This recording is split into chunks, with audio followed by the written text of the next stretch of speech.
Isang mapagpalang araw sa ating lahat, mga kapatid. Ako muli si Adrian Bernales ng Batch 3 at itong aking daily devotion. At ngayong araw ay pag-uusapan natin ay kung paano makalaya sa porn addiction.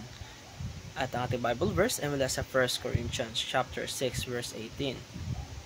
Sabi dito sa ating Bible verse, "Flee fornication. Every sin that a man doeth is without the body, but he that committeth fornication sinneth against his own body."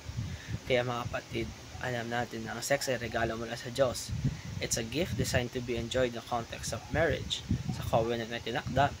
Pero gaya ng ibang bagay, kapag pinasok ng kasalanan ay nagiging lason nito. At isa sa pinakamaling struggle ngayon, lalo na sa generation natin, ay ang porn addiction. Kapag sinabi natin porn, hindi lang ito simpleng curiosity. Hindi lang ito harmless entertainment gaya ng tingin ng iba.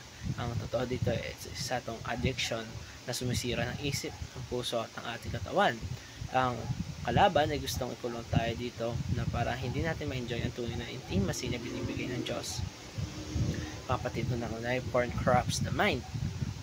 Once you expose yourself sa porn, pinapasok ito ang dumi sa isip mo. Ang utak natin nagiging dependent sa images at fantasies na hindi naman totoo. Ang epekto nito ay nawawala ang purity ng thoughts at nagiging distorted ang pananaw natin sa love at intimacy.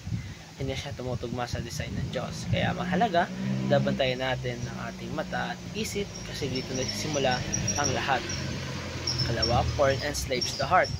Addiction is slavery.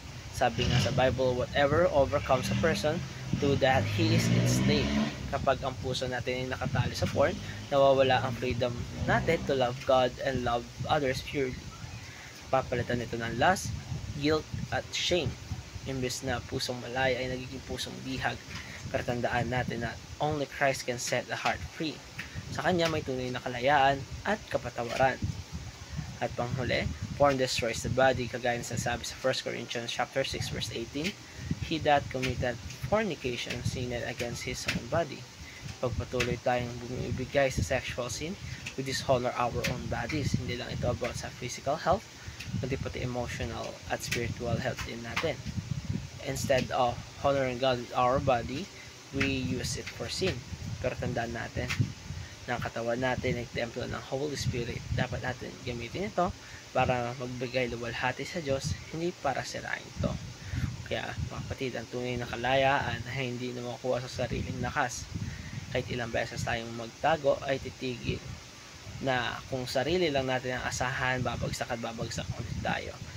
Pero mga kapatid, Jesus redeems us and restores us. Siya lang ang pwede magbigay ng bagong puso, bagong isip at bagong desire.